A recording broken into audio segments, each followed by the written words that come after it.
વાવ થરાદ જિલ્લાના વાવ તાલુકાના માલસણ ગામમાં પતંગ ચગાવવાના મુદ્દે થયેલા ઝઘડામાં એક જ પરિવાર પર ગંભીર હુમલો થયો છે.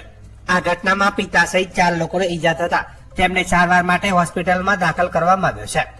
પ્રાપ્ત માહિતી અનુસાર માલસણ ગામે રહેતા અને ખેત મજૂરી કરતા 45 વર્ષીય વિક્રમભાઈ વાલાભાઈ ભીલે વાવ પોલીસ સ્ટેશનમાં ફરિયાદ નોંધાવી છે.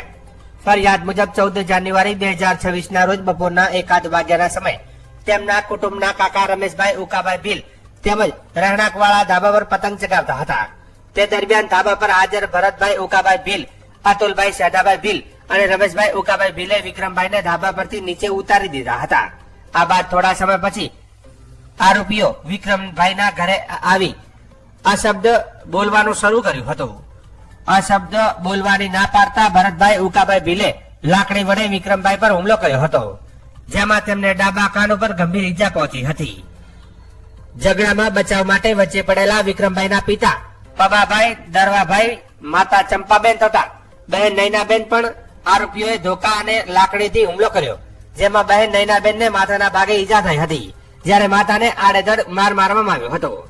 પિતા પબાભાઈ દરવાભાઈના જમણા હાથમાં લાકડીના ઘા લાગતા ફ્રેક્ચર સહિત ગંભીર ઈજા પહોંચી હતી. હુમલો કર્યા બાદ આરોપીઓએ ફરી ક્યારે સામે આવ્યા તો જાનથી મારી નાખવાની ધમકી આપીને ઘટના સ્થળથી નીકળી ગયા હતા તેવું ફરિયાદમાં જણાવાયું છે. ત્યારબાદ ગામના કાદરભાઈ ભુરાભાઈએ 108 એમ્બ્યુલન્સને જાણ કરી હતી. 108 દ્વારા ઈજાગ્રસ્તોને પ્રથમ સરકારી હોસ્પિટલ વાવ લઈ જવામાં આવ્યા હતા, જ્યાંથી વધુ સારવાર માટે થરાદ સરકારી હોસ્પિટલ અને બાદમાં બનાસ હોસ્પિટલ થરાદ ખાતે રિફર કરવામાં આવ્યા હતા. આ મામલે વિક્રમભાઈ ભીલ દ્વારા ભરતભાઈ ઉકાભાઈ ભીલ, રમેશભાઈ ઉકાભાઈ ભીલ અને અતુલભાઈ શેઢાભાઈ ભીલ વિરુદ્ધ કાયદેસરની કાર્યવાહી કરવા ફરિયાદ નોંધવામાં આવી છે. ઘરે આવીને મારી જા 2 વખત લાકડીઓ લઈ લે. રમેશ ને બધા રમેશ, ઉકાન, રાજુ, ભરતન, પરવીન અને અતુલ બધા લાકડીઓ લઈને ઘરે આવીને મારી જા. કોઈ ની હેળા જ ના. અમને મારા ભાઈ મોટા ને મારા બેન ને મારા કાકા ને મારા ભાઈ ને બધા નહીં ને અમારે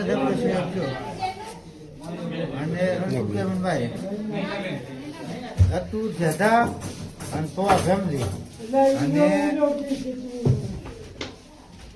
વિક્રમ ફેમિલી અને રાજુ રમેશ ભરત ઉકા અને આ બધા ઉકા કોના મને ઉકા કોને લાગે થોડે 5 જણા હે અમન મારે છે ઈ 5 જણા અમન મારે અમારે 4 જણા